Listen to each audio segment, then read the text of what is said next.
शिव को समझने के लिए शून्यता की जरूरत पड़ती है। हमारे नासिक क्षेत्र में, हमारे महाराष्ट्र में प्याज बहुत होता है। बोलो सही है कि गलत है? काय की खेती ज्यादा हो रही है?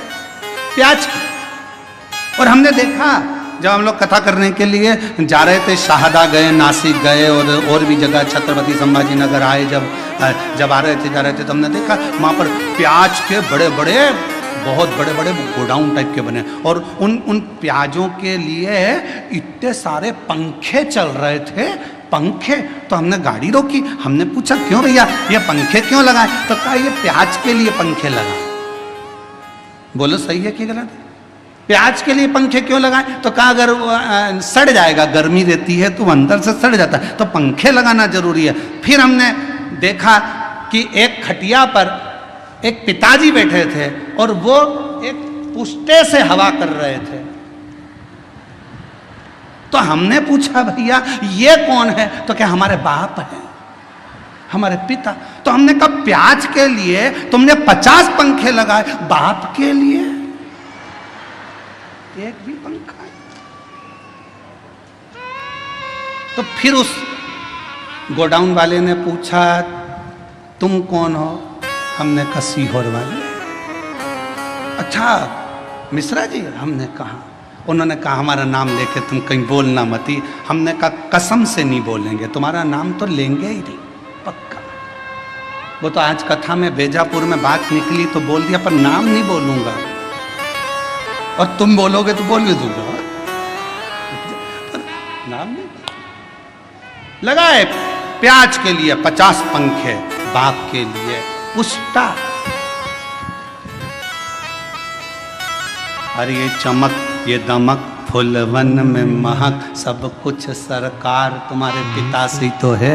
बाप के लिए भी एक पंखा लगा सकते थे तो जीवन का एक आनंद प्राप्त हो जाता। ये सब बहुत बहुत विचारणीय है।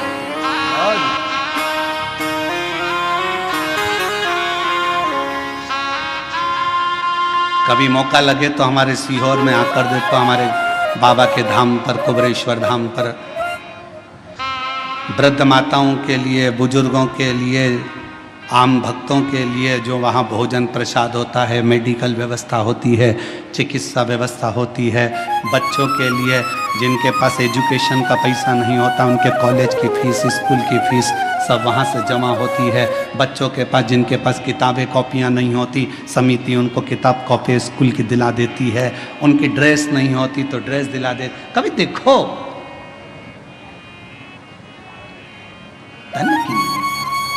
भाव की मूर्ता। सारी डिग्रियां, सारा वैभव पृथ्वी वाले देखेंगे।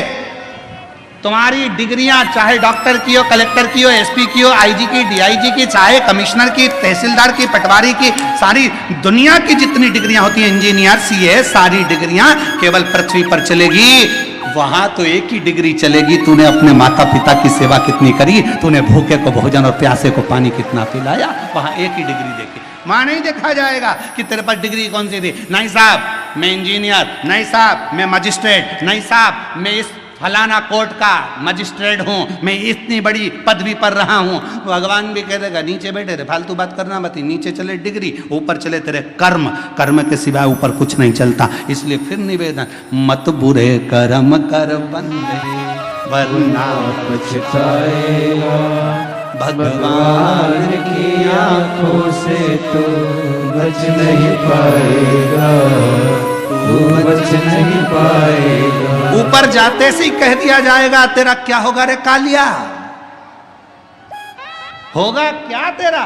तेरे कर्म के लेख से तुझे प्राप्त होगा कि तुझे क्या देना है। क्या कितनी सुंदर कथा है। एक बहुत विद्वान महाराज जी मर गए, बहुत विद्वान, खूब प्रवचन देते थे, मर गए।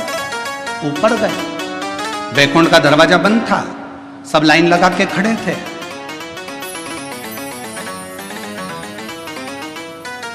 सवेरे वैकुंठ का दरवाजा खुलेगा जब सबको वैकुंठ में प्रवेश मिलेगा। वैकुंठ जाने की लाइन में महाराज जी भी खड़े थे। महाराज जी से आगे एक व्यक्ति और खड़ा था, टोपी लगाया था, जीन्स पहना था, थोड़ी थोड़ी जगह से फटी हुई थी, जोरदार जूते पहना था, चाबी का छल्ला घुमा रहा था। महाराज जी ने मन में सोचा कैसे कैसे लोग बैकुंठ आ जाते हैं, बता इनको बैकुंठ आना था, इनको तो नरक जाना था। सवेरे बैकुंठ का दरवाजा खुला, नाम लिया गया, आ जाओ साहब, आ जाओ साहब। चाबी का छल्ला वाला व्यक्ति आया, तुम कौन? मेरा नाम ये है। अच्छा, क्या करते थे? गाड़ी चलाता था, बस। अच्छा, एक काम करो, बैकुंठ में वो सामने एक जो महल बना है उसमें चले जाओ, चांदी का सिंहासन है, सोने का पलंग है, डनलप के गद्दे हैं, अप्सराएं आएंगी, आपको भोजन कराएंगी, पंखा झेलेंगी, सोने की थाली में आपको भोजन करना है। वाह वाह वाह, धन्य, इतना सुंदर बैकुंठ। पंडित जी ने सोचा, प्रवचन देने वाले महाराज ने सोचा, जब एक ड्राइवर को इतना अच्छा रूम मिल सकता है तो मुझे तो, मैं प्रवचन देता हूँ। आओ, तुम कौन? मैं प्रवचन देता था। एक काम करो, वो सामने जो टूटा हुआ जो झोपड़ा है उसके अंदर चले जा, आटा रखा है, खुद की रोटी बनाना, खाना, सब्जी बोना, खाना। इतने में तो पंडित जी चिल्लाने लगे, मैं प्रवचन देने वाला, मैं कथा कहने वाला, इतना बड़ा महाराज, इतना बड़ा महाराज, और उस गाड़ी के ड्राइवर को तुमने एसी का रूम दिया और मुझे टूटा हुआ झोपड़ा। इतने में धर्मराज ने कहा, यहाँ पर न्याय चलता है। महाराज जी बोले, न्याय नहीं, यहाँ न्याय चलता है, पैसा चलता है, रिश्वत चलती है, तुमने उससे कुछ ले लिया होगा, यहाँ फालतू बात मत करो, यहाँ न्याय चलता है। तो न्याय कैसा? मैं इतना प्रवचन देने वाला, मुझे टूटे झोपड़े में भेज दिया, वो गाड़ी चलाने वाला, उसको एसी का रूम दे दिया, डनलप का गद्दा, चांदी का पलंग, सोने का सिंहासन, सोने की थाली में रोटी, ये कैसे हो सकता है? इतने में धर्मराज ने कहा, भाई यहाँ कर्म देखा जाता है। महाराज वो गाड़ी चलाता था, बस को चलाते चलाते बस इतनी तेज चलाता था कि अंदर जितने बैठे रहते थे सब हनुमान चालीसा पढ़ते थे। जय हनुमान ज्ञान गुण सागर, जय कपीसति लोक उजागर, रामदूत अतुलित बल रामा, अंजनी पुत्र पवन सुत रामा, महावीर विक्रम बजरंगी। कांपते, राम नाम लेते, भगवान को पुकारते। इसलिए वो मरा तो उसको एसी का रूम मिला। महाराज तुम प्रवचन देते थे तो लोग दीवार से टिक टिक के सोते थे, इसलिए उसको बैकुंठ में एसी का रूम और तुमको टूटा झोपड़ा मिला। इतना कर्म का लेख देख। इसलिए मेरी जीजियों, मेरा ध्यान देना, तुम सो मत जाना। तुम सो गई तो सियोर वाला निपटा तो मालूम पड़े बेचारे को टूटा झोपड़ा मिले सो तो काम। तुम जागती रहना।